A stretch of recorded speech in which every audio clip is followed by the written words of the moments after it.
it says that we are live, and then on the screen share side,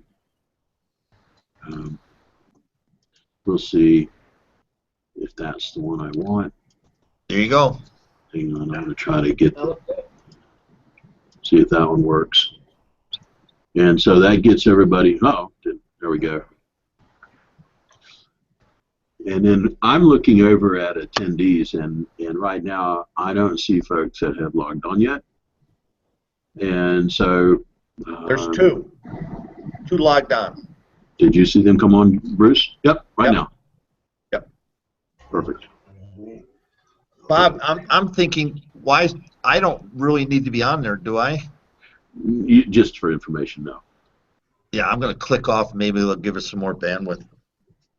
So that Dexter, can you hear us?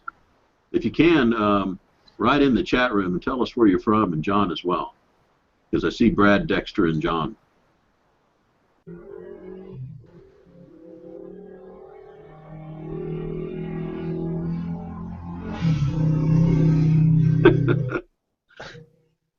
Okay. And I see Thomas coming on. Welcome, guys.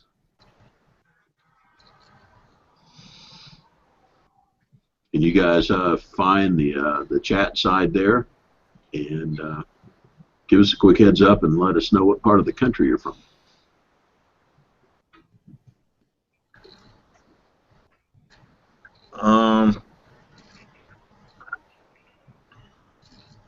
On the chat roll, Bob, it says only presenters can type in chat. Enable chat box. Let's try that. I think that'll work. Let's see what we got. Everybody. Good. Heck of a deal. Oh, I see. Hello, John. Where in Ohio are you from? Atlanta. There we go. My niece is going to Emory, they say. Thomas. Let's wait just a couple more minutes here, and whoever comes on, and just give it another 30 seconds, and then Bob will kick this sucker off. Hi, Dexter. My son is working at the Anatole in Dallas. He's actually home for the weekend. You know, and with respect, Bruce, why don't we wait maybe another minute or two, and then we'll just go ahead and get going here. So I'm showing 5:01. So at 5:03, hi Thomas. I was at I visited Emory a million years ago. Different place. Dexter, we may have to talk. Young son is trying to move up in the chain. All right, why don't we go ahead and get started? And Bruce is the host of Whitetail Rendezvous, and we have our panel of experts. And why don't you guys go ahead and if you would, introduce yourselves, and so the guys know who we've got going on here. Go ahead, John. Go ahead, start. Yeah, I'm John O'Brien with Grand Prairie Outdoors, and I started it about a year and a half ago, but I've been in the food plot and seed and animal nutrition business for about 25 years. And I started Grand Prairie Outdoors to raise money for youth hunters education, disabled youth hunts, and basically to do like what Bruce is trying to accomplish, is to educate people. And what's your website, John? www.grandprairieoutdoors.com. All right. Turn it over to Matt. Please introduce yourself. Tell us where you're from and what your work is. Hey guys, I am Matt TV. I'm located in southwestern Missouri. I'm a field producer and wildlife consultant for the company. So we make a new show each week, GrowingDeer.tv, and to help produce that, and again, travel the country, working with private landowners to make sure they can kill big bucks. And your URL, your webpage? www.growingdeer.tv. All right. Well, thank you for that. And this evening we're gonna chit chat about food plots, folks. And you know, we're just happy that you guys have joined us, gals have joined us from across North America. As we grow here at Whitetail Rendezvous, we're looking to bring educational pieces, just like John said. John and I have had a lot of discussions about the importance of sharing information and letting people know how to become better deer hunters. And tonight's talk is going to be on food plots. So, Bob, why don't you take it away? Yeah, first thing we're going to do, I've got a real quick poll, and hopefully you guys will see it on the right-hand side. And so we'll start that poll and see what you guys have got going on in the food plot space, if you've got things going or not.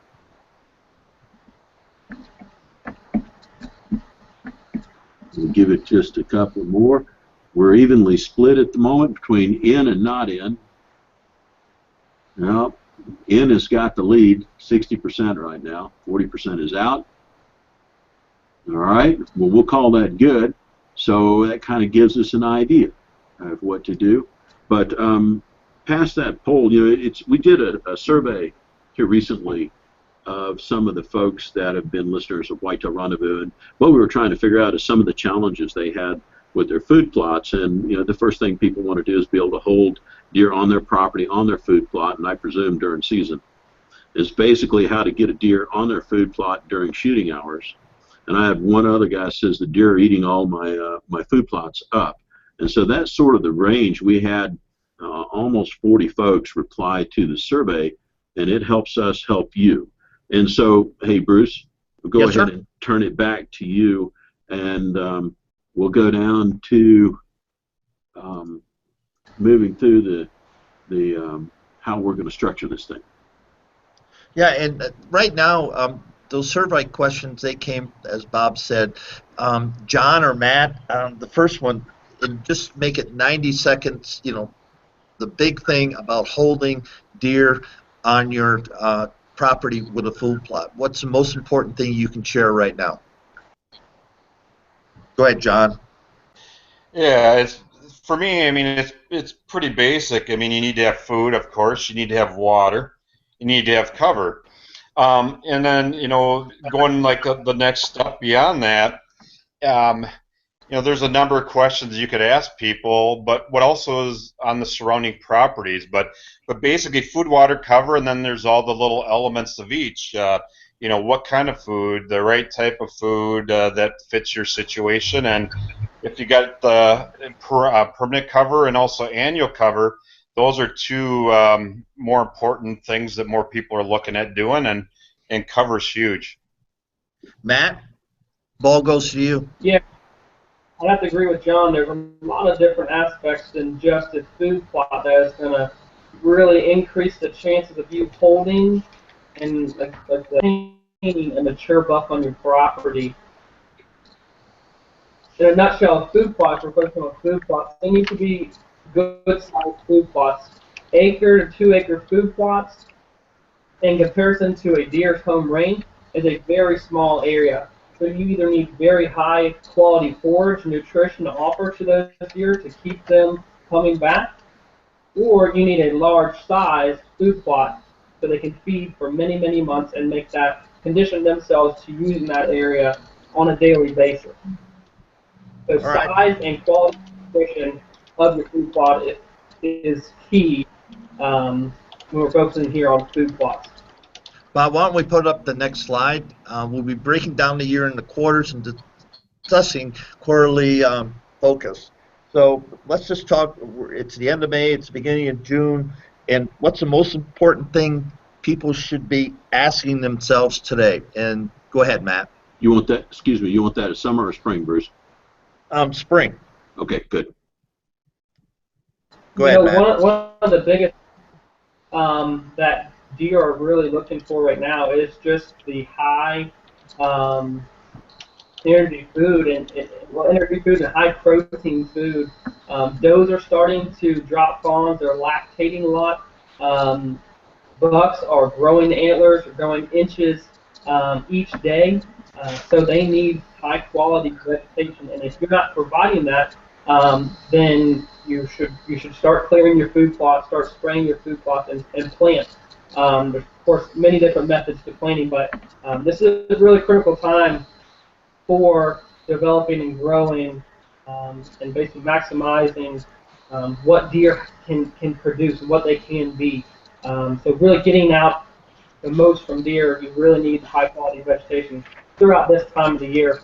And having that in place already is key. If you don't have it in place, certainly I encourage you to get started.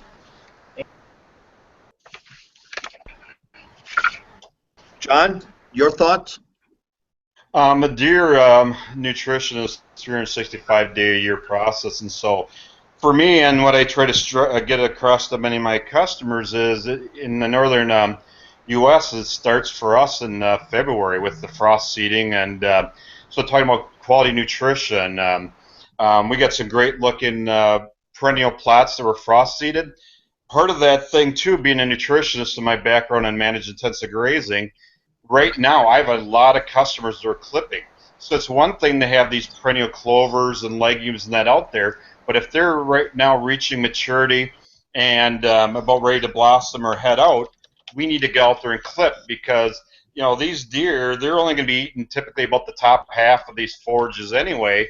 But when you're looking at, you know, every day we're losing about a point of relative feed value, up to 3-4 points of relative feed value if we really get those, you know, heat and humidity kind of days. So clipping is a huge thing that people need to be getting on right now, so we get that new regrowth, and so that we have 25-30% protein clovers versus, you know, 16 to 20%. So, and then also we have a lot of guys right now, we're looking at planning soil building type mixes that we will set up our plots for the fall, because I don't like having any ground bare from this time of the year until August. I want to be planting some things that are going to smother weeds, giving some feed there for the next 60 days, and then again setting yourself up for the fall period. Hey, Matt, got a quick question. Yes, sir. From Dexter, and he said, "What's your idea of a large versus small plot?" In comparison to a group home range, and most food plots, most areas that are clear or natural openings, especially in heavily timbered ground, you're looking at half acre, quarter acre to an acre size. To really attract deer, we're talking 5+ acre size food plots. To keep them coming back and forth day to day, and you need, like I said, high quality vegetation to keep them coming back. Forage variety plots are key. Something that can withstand heavy browse pressure. So, John, what crops should the people have in the ground right now? What should be germinating? What we have for some experimentals, and also you know, part of my some of the mixes are out there. Of course, we got all the different clover blends. I'm focusing a lot on the alfalfas and other legumes that aren't quite as common. Now that we got some heat and probably no more threat of frost, we actually are getting some of the long season bulbs out there. Things like rutabaga, Dominion Swede, you know, things like that. Also, we are doing a lot of soil building. I got a soil builder mix, which we got your annual clovers. We have some grains out there, things like peas, a lot of buckwheat that's going out there right now. So that's what I advocate for, you know, instead of the guys just having bare ground, fallow ground, and then they just typically are just planting in August. I want to have, I want to be fixating nitrogen. I want to be building and increasing our soil organic matter, and I want to be smothering weeds naturally, because I want to try to reduce your herbicide use as much as we can. Hey, Matt, you and I talked about Yes, keeping a blanket on your ground 365 days a year. So let's take that same question I just asked John and key in the importance of having, you know, a blanket or a cover on the dirt 365. Yeah, absolutely. It is definitely an important portion of food plot and improving soil health. And I guess one of the big things that a lot of guys are going to experience in the summer months or the pop-up thunderstorms that are really violent and put down a lot of rain in just a small amount of time. So if your ground is covered with a mulch or a cover crop, summer cover crop, a summer annual, then your soil is not exposed. Basically, you're reducing the possibility of erosion. Most of your nutrients, or a lot of your nutrients, are in the top layer of soil. So if those thunderstorms roll in, they dump a bunch of rain, you get some washout across your food plots or your fields, there goes a lot of your nutrients and organic matter that's sitting on top as it's decaying. So that's really available on top. So you really need to protect that to increase your soil fertility. And antlers start in the soil. So if we're not protecting our soil and keeping it active and growing and functioning as it should throughout the entire year, we're really limiting what we can offer to the deer as in quality vegetation, again, which ultimately produces antlers, inches of antlers on deer's head, which is what everyone cares about. So starts in the soil, and covering it at this time of year is really critical. And another one that John mentioned earlier was suppression of weeds. For sunlight, if your soil is exposed to sunlight, that's going to start germinating a lot of weeds, and no one wants weeds in the food plot. So keeping it covered, keeping something growing, will reduce the amount of weeds in your food plot and reduce the amount of herbicide that you have to use on a yearly basis. Thanks for that. And we got a question here from Thomas. What if you have a smaller tract? I have 60 acres. Can I still hold deer? And John or Matt, whoever wants to pick up that ball and give us 30 seconds on the answer to Thomas's question. Yeah, I'll chime in on that. It's a great question. I mean, I got customers that got thousands of acres they manage, and yet I also have been on property in the last week where the guy's got 15 acres. It'll be some of the most productive 15 acres that you'd ever see. And again, it goes back to the basic concepts. Having the water, having the cover, having food. But then again, I mean, if you got neighbors and they have a big tract of land, a lot of farm crops, corn, beans, and that. But if they don't have much cover out there, and you have cover, and especially if we're talking, during gun season, once the shooting starts, you might only have 15, 20 acres, but it's kind of how you set up your property, and do you have a good little safe zone where they can get to, and so and that's where like some of these native grasses help, but then also I have a product that's called Fortress, which becomes like a thicket, and so I've had some guys with small properties that have planted this, and it gets fairly tall, it gets really thick, and a lot of people on smaller tracts of land that planted it last year, they were just happy as heck how it really held deer on their property or attracted deer to their property. So,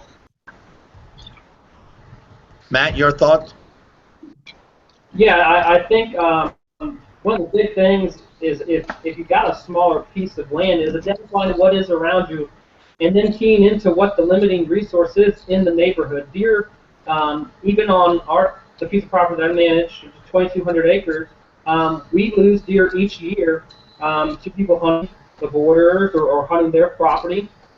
Deer will move across property lines no matter what, and that kind of needs to be understood from the get-go. But if you're keying into what the limiting resource is in the neighborhood, and you can provide that on your 60 acres, on your 5 acres, on your 120 acres, you can provide that, deer will use it, and you might experience times throughout the season that are better than others. Like John had said, if it's gun season, you have cover, well, guess what? Your gun season's probably going to be pretty good. If you have standing grain on your farm, late season when it gets cold, you're probably going to do pretty good. So it's identifying what's around you, what you can offer that isn't there, and managing those resources to better your hunting.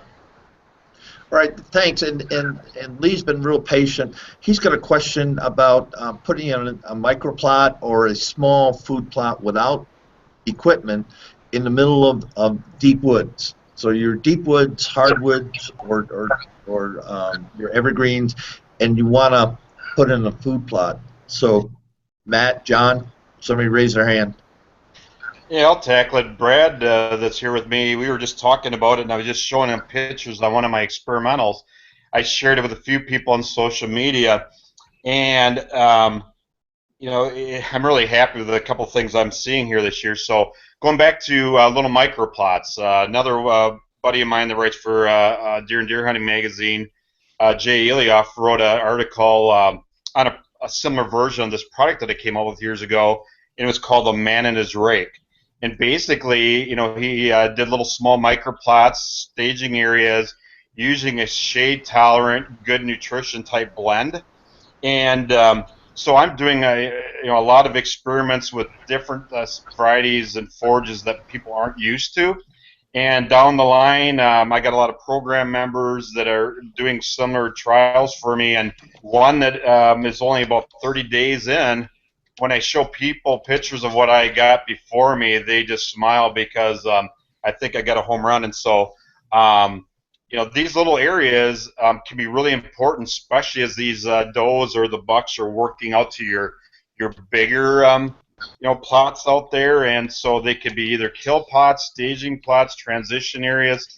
And again, you do need to have as much sunlight as you can get. So the more canopy you can open up, the better. And then even in these areas, don't overlook getting lime in there, pellet lime, soil conditioners, doing whatever you can to loosen this soil if you are just going to broadcast, drag and roll or broadcast and rake and that. So, Matt, your quick thoughts on that?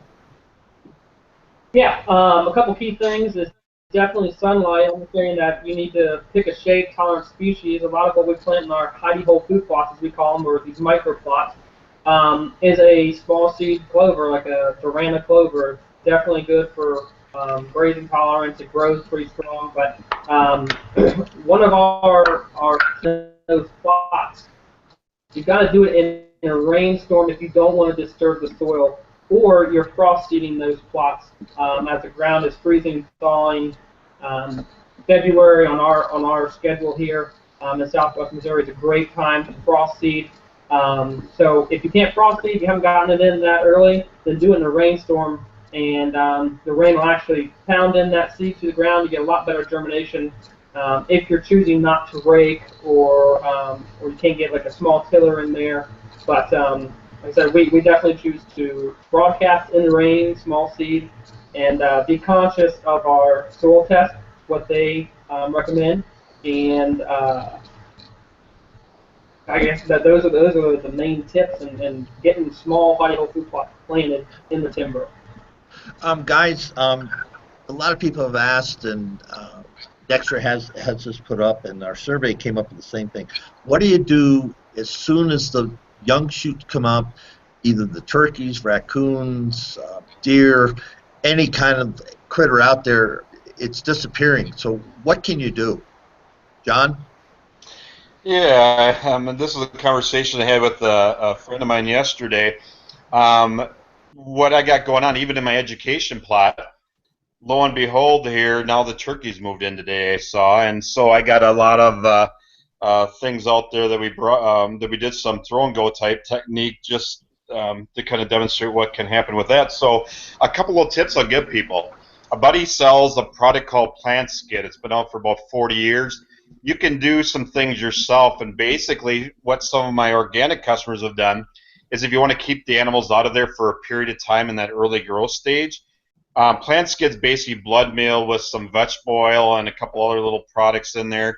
But if you go to like your local feed mill farm store and get some blood meal, mix it with some vegetable oil, and dip rags in it, and then fasten it to like little stakes, and then stage it like every so many yards. That's one option. Also, I've done this myself where I've mixed mixed the blood meal with water and then sprayed like a strip, to try like a kind of basically like a blood meal fencing. Also, you could do like some people will do, and actually put out there some temporary or permanent fencing. I got a solar fencer running out there right now around the education plot. So those are some things. Another thing that was brought up here a little bit ago, in areas in Wisconsin where you have a lot of sandhill cranes, and that you can actually get the Avapel and put that on the seed, like on your beans and corn, to try to reduce the cranes causing havoc with the field with that too. Matt, your thoughts? Yeah, one of the techniques that we use is putting up an electric fence. We use a hot zone fence made by Non-Typical, and basically just set that up around the perimeter or what portion of the field that you actually want to save. We have bigger food plots that we've actually saved portions for late season, so we're fencing off those places that we can enter and exit. Saving those beans from being browsed or heavily browsed, so we guarantee that later on, as late season rolls around, we've got standing grain. So you protect those with electric fence. And if you don't have the opportunity or the ability to buy products like that, but you can have seed, go back and replant. Keep replanting them. One thing to know is that, yeah, these food plots, they might not be establishing as you would like to see. It's not a green, lush clover plot, but at the very least, they are being consumed by wildlife. So they're still providing benefit. It might not be aesthetically appealing, but continue to replant it and keep working over time as the season rolls around. Deer or turkeys are key into other food sources, and maybe give that food plot or that clover plot just a little bit of extra time to be able to get established and grow. So when conditions allow, I suggest keep replanting and know that they are consuming it and that is a benefit to them. So don't give up after the first try. Okay, and just a segue on that, John, you can answer it then, and then Matt. Here it is May, and you don't see anything coming up. Who knows what happened to the seed? What should you do, John? Well, we had that, I think, 5 weeks ago. Brett and I planted my education plot, and we had low soil temperatures. All of a sudden, got cold. Didn't get any rain, so we weren't seeing a lot of germination. But then again, you just got to understand that you need to have heat, you need to have water. Another extreme case we had a couple days ago. I had a cornfield that one of my clients planted very early, really early, and got real poor stand. So, there's always solutions. We went out there, we scouted the field, and what we decided to do, was a little sparse on the stand, and so we actually took and we came out with, we broadcast a bunch of bulbs and forbs. And so basically we got the right conditions for it. We got a good heavy rain after, actually we got rained out temporarily, but we got about 20 acres planted that day, and so there's always a solution to every situation. And we've had extreme cases in Wisconsin, and like Matt said before, yeah, you can replant, but sometimes instead of 7 to 10 days, we were seeing about 14 to 20 days for some of the stuff to get out of the ground, just because we were so darn cold. Matt, your thoughts? Yeah, Mother Nature can kind of play some tricks on you sometimes, or tell you some forecasts. You're like, okay, soil temperature is increasing, I'm going to be where I need to be at, and I'm going to plant. Or perhaps you're a non-resident landowner and you've got a weekend, and that's your only opportunity to plant. You've got to go to your property, you travel, you bring all your gear out there, and you plant, and then you get a hard frost or something occurs, and your food plots just don't turn out the way you expect them to. My biggest suggestion is just to go back and try again, replant. Don't leave that field fallow, don't let it sit, and it might be kind of a tough thing to stomach, and I got to replant, that's more money in my food plot, but over time, it will benefit your soil, it will benefit both the deer herd, having that food source growing. And so if you're experiencing that, like I said, it's kind of a bummer, but I encourage you to go out and continue, try a new, perhaps a new variety of food plot seed, whatever it may be, but try again and hope the conditions will work out best for you. Can I chime in one more little point on that, Bruce? Sure, go ahead, John. Here's a couple of other things you can look at too, going back to if the seed didn't come up. Well, there's so many people that don't look at a tag before they buy seed. What happens if that seed was 2014? What happens if it's got low germ count? What happens if you bought it last year and you didn't keep it in a good spot? Huge. I mean, when I go to big box stores, I see about 50% of the seed being outdated old seed. Seed does not ever go up in germination. It only goes down. Now, the little last point I'll make real quick is the thing that helps the situation with planting, no matter what the date is. I'm using a lot of growth promoters. Again, going back to using things like Humix, having the right pH, the right fertilizers. All those are factors on how seed will get out of the ground. But then again, it all starts with quality seed. Hey, seed Nathan. Good. Okay. Nathan Moore has a question. He lives in northern Arkansas, and he's asking, what should you plant in the first year? Matt? I guess that really depends on what your soil test says. pH is where are you at? Your organic matter. What are your goals for your food plot? It's kind of the big question to ask. And are you looking to attract deer in the fall with your food plot? Are you looking to provide that extra nutrition or vegetation, protein in the summer? Try and identify what that is before you start, and that will help determine what to plant. Now narrow down the lands and types of vegetation that you can plant throughout a year. So pick what area can you hunt that. That's going to be a feed plot in the spring and summer. Kind of figure out what area, make your plan, set a goal, and that should narrow it down. Say, Bob, let's go to the summer on the PowerPoint. And Dexter has a question. We are in non-ag area of Missouri, and so in reference to food plots, John, do you have any experience in Missouri, or should we let Matt hold that? Yeah, I actually do have been dealing with Missouri a little bit, and I even got some of my experimentals down in there this year for at an interesting place, and so. I'll let Matt touch on a little bit more since he's down in that area. But can you run that? What was the question one more time on that?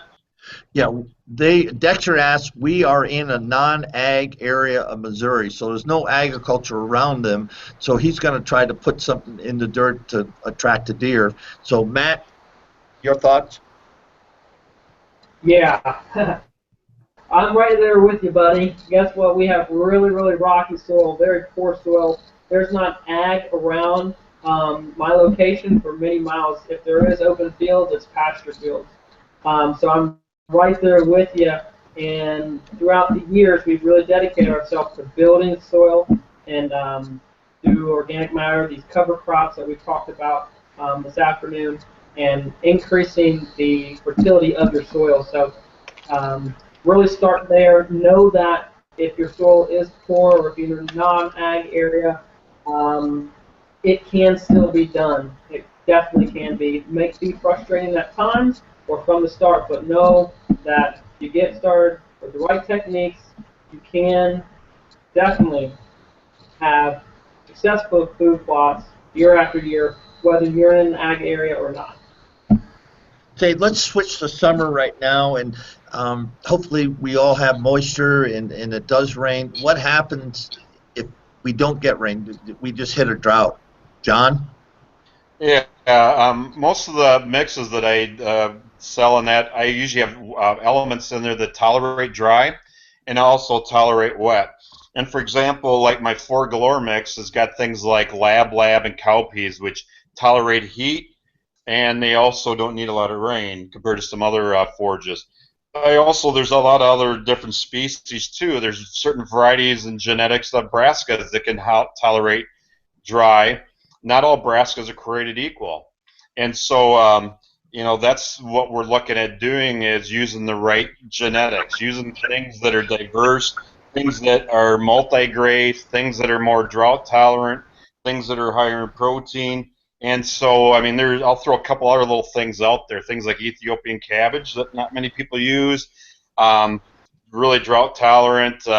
you know, if guys are just looking to, you know, cover ground to get by until the fall, you know, using things like sun hemp, using things like sorghum, and even things like buckwheat. Matt, your thoughts?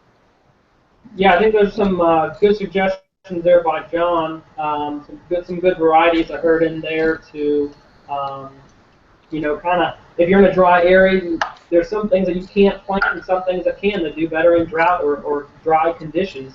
Definitely key into those, do your research, and like I said, he named off quite a few good ones in there that are great forage opportunities for deer in the summertime. I guess the other thing is it is a high blend or high diversity in your planting. So, like John said, if it's wet, if you get those rains during the summertime, those varieties, those species will flourish with food plots.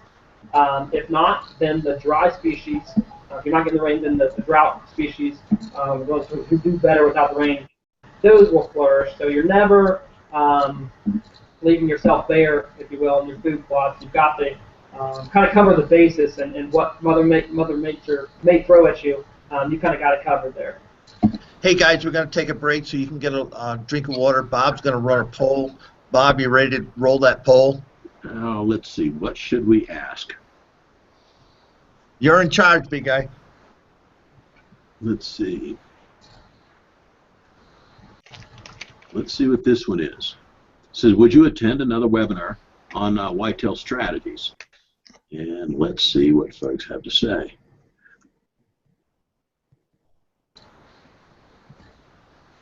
Hopefully everybody can see that. Well, so far, it looks like that this is something that we should do more of. And we'll give it another minute or two. And John and Matt really do appreciate the output, and guys, you know, that are Lee, Dexter, Thomas, and so on. You know, we appreciate the questions, no kidding. It looks like everybody would do it again, so the passage of knowledge looks to be a hit. So I think this is good to continue on with. Thanks, Bruce. Matt. Thanks, John. Because listeners, what we're about here, Matt's about it at Growing Deer TV, John's about it at Grandpa Ray Outdoors, and Bruce and Bob are at it at Whitetail Rendezvous, because we just want to help people get smarter. And there's so much stuff out there that you can read, you can watch videos, and all of a sudden it just gets chaotic. And since I've been talking to people throughout North America, you know, we want to bring you the simple stuff that works, that's good, so you can take it and go grow mature bucks. And a commercial. So what happens is all of a sudden the crops came up and they get hammered again. Now it's not springtime. I can't keep crops on the ground because the deer are just hammering it.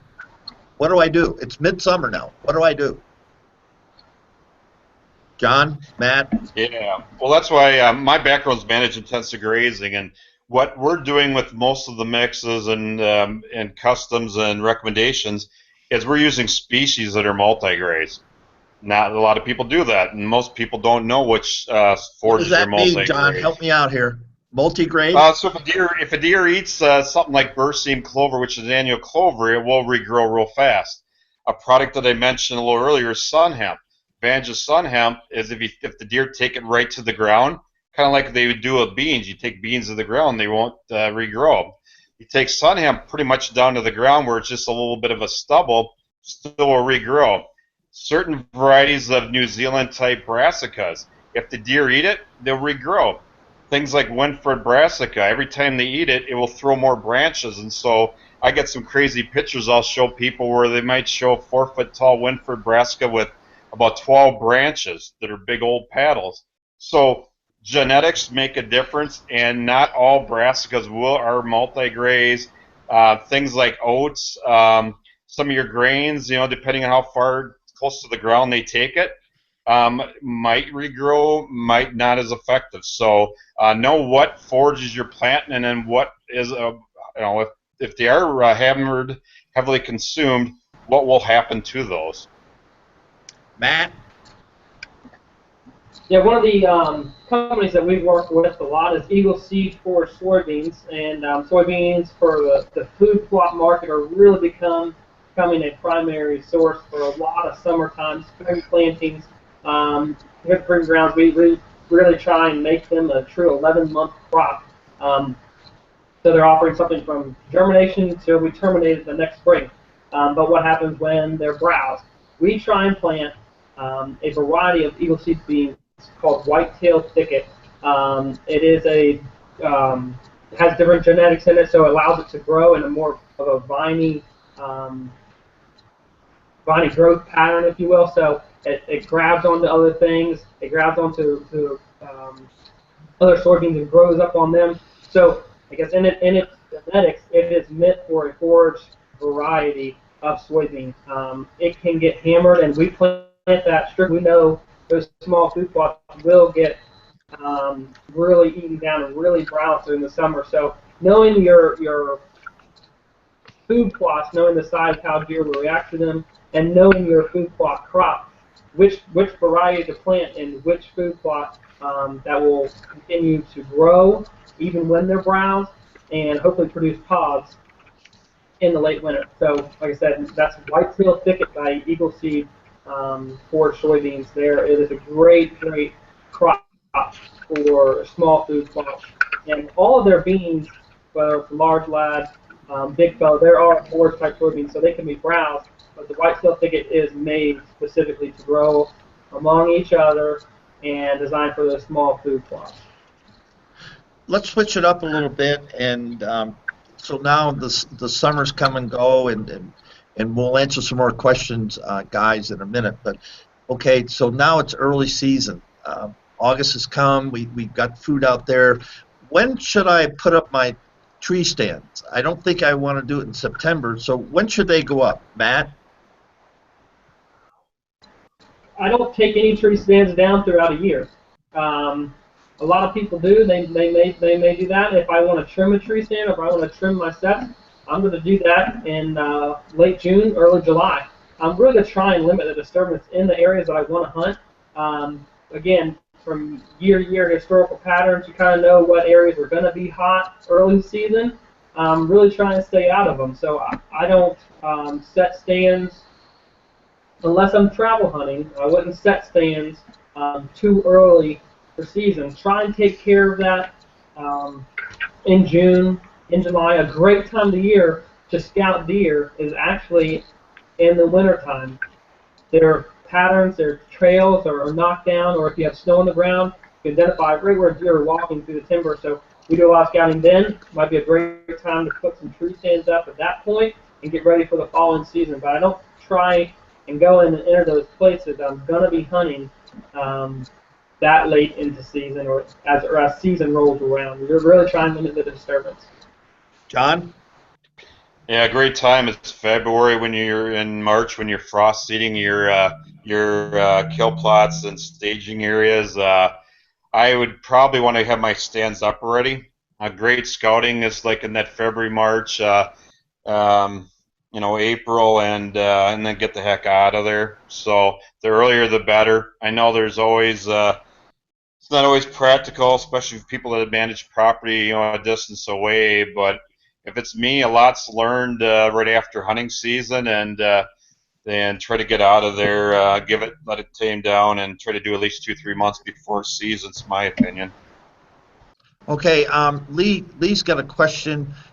Building on the micro kill plot question, simple process for getting it to the dirt. How do we get the seed to contact the dirt for a micro plot where we can't get any gear in there? Yeah, you get a rake and your foot or stick. That's about it. Matt? Rakes work, tillers work. If you can't get equipment in like that, then tiller's not your option. But a rake, we really try and not disturb soil because we know it works as an ecosystem. It needs all the different layers. Soil profile is really important to try and disturb it. That's why we go in either, or if we know a rainstorm is forecasted, and we'll go in and we'll broadcast a small seed into those plots and let that seed again pound into the soil with the rain and get into the soil that way. So basically you're relying on rain as your tool for the seed to soil contact.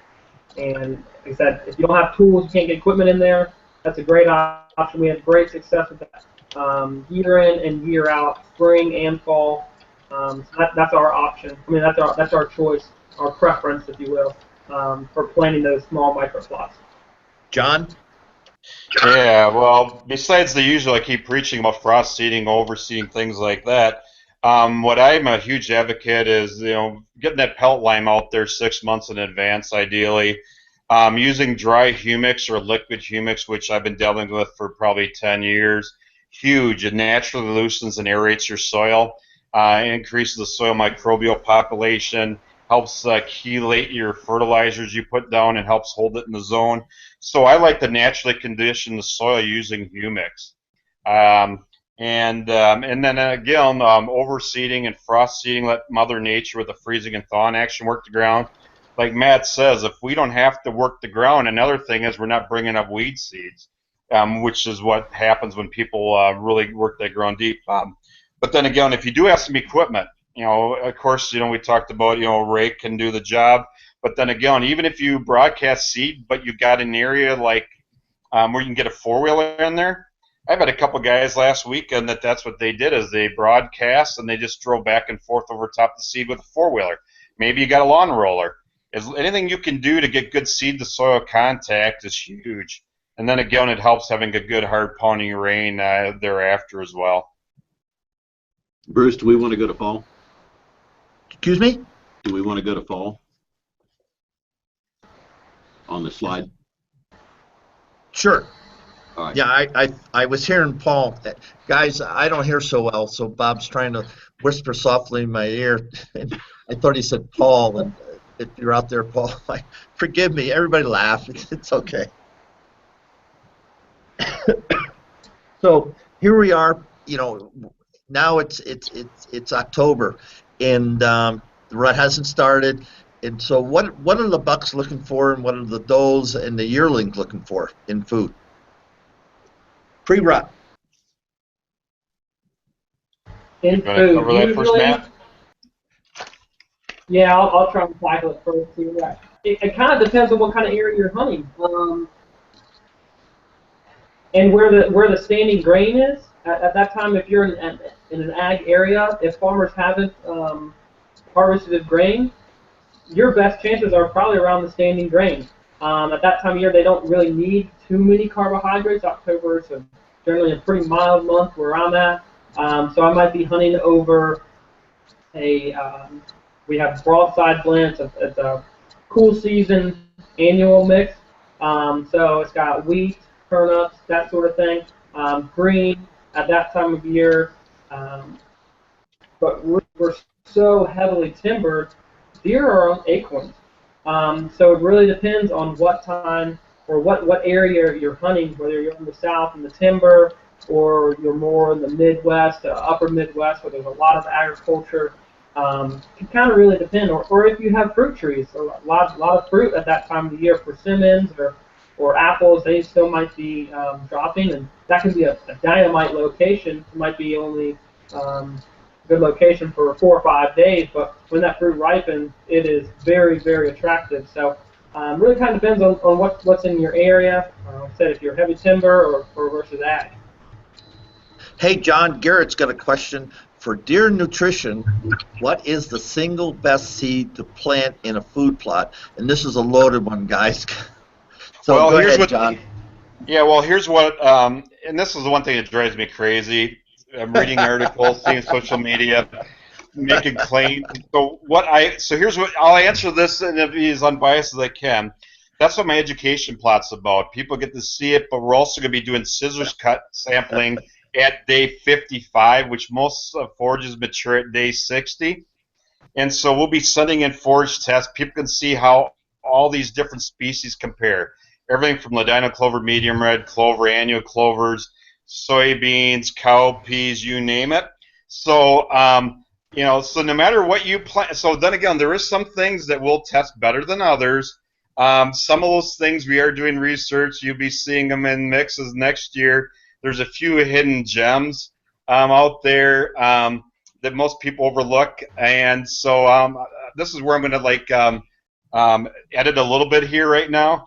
People are always welcome to call me. I'll give them a little bit more, off the ear opinion on that. But Sure. but if you clip at day 55, and if people were setting forage tests in there, you'll get a pretty good picture because that's at the late vegetation stage. Your Ladino clovers are going to generally test up there. They're not going to be 37% protein. I mean, they're going to be 25%.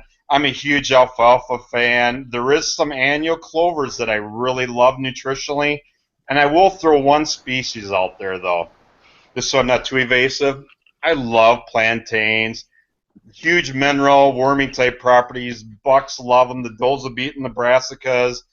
I'm just gonna fluff plantain. I love plantains for deer and nutritionally. Matt, your thought on if you had to just go with one seed, and I'm going to say, Garrett, for the whole year, I maybe didn't answer your question or understand your question, but if you got one seed to plant, you got a limited budget, what would it be? If I had one seed to plant, Yep. I would plant soybeans. A late maturing, a group 8, a group 7 or 8 mature soybeans. So I can plant that in April. It grows throughout the summer, provides great high protein diet for deer throughout the summer. Maturing bean is a forage variety. It will produce a pod like the Eagle Seeds do, Eagle Seed soybeans do. And so I have forage from April as it germinates all the way through the summer and into fall as it produces pods. And then those pods, if they're not too heavily or the food plot isn't completely wiped out, there'll still be pods in March. So you've got a food plot that you plant in April, but it's productive and provides quality nutrition for deer from April all the way till March. So that would be my food plot species of choice if I had to go with one. Thank you for that. Bruce, can I give you my opinion on that one? Yeah, you got about 60 seconds because we got 5 more minutes and then we're out of here. Yeah, we got to go to the winter. results on it, but if you get out your calculator and you look at the amount of dry matter produced per acre, mineral, energy, protein, there's one thing that blows everything away. Because I'm a nutritionist, it's alfalfa. These varieties are 6 to 10 ton of dry matter per acre at the level of energy that's there that's equivalent to clovers. I think you've seen the numbers on it. I'm a huge alfalfa fan, especially even if you only get 6 ton of dry matter per acre. For the clients I work with, if we're pushing 10 ton of dry matter per acre, that's a whole lot of nutrition. Okay, thanks for that. And then I'm going to wrap it up here we're going to have one poll, and then we're going to have the closing questions, and then we're done. Grace, let's skip the poll and go to winter. Okay, so we're in winter now, and hunting season. It's November. Forget the frost. Frost has already happened. It's freezing out. There's snow on the ground, or things aren't going to grow. So what do I do now in my food plots to make sure they're in best possible shape going through the winter? Matt? Well, I just had mentioned earlier about a broadside blend. That's our fall cover crop that we use. We plant that 45 to 60 days before frost. So generally, late August we're planting that, and that's a 4-blend species, and it keeps the ground active. Generally, since we have a more mild winter down here in southern Missouri, and we try and plant it again in August, and it grows throughout much of the winter time, providing forage and aerating your soil. It's got turnips and brassicas, which have tubers that reach down through the soil. It's great for that. And then later on, once we come back in the spring and terminate it, all that biomass that food plot has created with this wheat, like I said, the turnips and brassicas and everything in there, and soybeans are actually included as well. But that's going to lay over, protect your food, protect your soil, and build organic material as it decays and acts as a slow-release fertilizer for the following crop. So keeping that soil active with a root system to keep those nutrients in the upper level. I guess you're mining the nutrients with the cover crop. So it's really critical to have a forage in your plots through winter, cool season varieties that will keep, again, the soil active. Nutrients at the top layer of the soil, and lack of the slow release fertilizer the following year. Always try to look ahead, what's next in your food plot, and that will help you as you plan and increase your soil and maximize your food plot really. So Matt, just tell the people how to get in touch with you again. Your website, please. Yes, if you have specific questions, please email us at www.info@growingdeer.com. We'll certainly get back with you, but if you want to learn about any of the techniques we've talked today about, we again produce a new video each week, so it's current, it's up to date about what we're doing, how we're managing whitetails at www.growingdeer.tv. And again, it's a great resource, video resource, so you can see if you're a hands-on learner, what we're doing, interacting with the deer and the property and managing and planting our food plot. So, growingdeer.tv. Thanks so much for being a participant. John, you can wrap the show and you get about 2 minutes. Okay, yeah, like addressing that last question. I like using products like radishes. I like using your annual clovers to help fixate nitrogen. Using the foliar plant foods. So many people don't have enough potassium out there, whether it be for your brassicas. Another thing that's 80% of the soils in much areas I consult with are short on sulfur. Another huge thing to look at. Using humics again to keep that ground loose. Having the right soil pH, and so those are like huge important things. Also, some of these forages also give up soil exudates, which will also help set your soil up for next year with reducing weed pressures. So the one thing Matt said is look ahead, have a plan what you're going to use put out there next year. Practice sound plot rotation, just like crop rotation, and I guess that's about all I want to talk about there. But if anybody has any more questions, you can go on my website, www.grandprairieoutdoors.com. I also do a newsletter monthly that Bruce has read numerous times where people, if they subscribe to it, they get a lot of information beyond what I'll post on social media. They could always call me or they could email me at o'brienegg@gmail.com.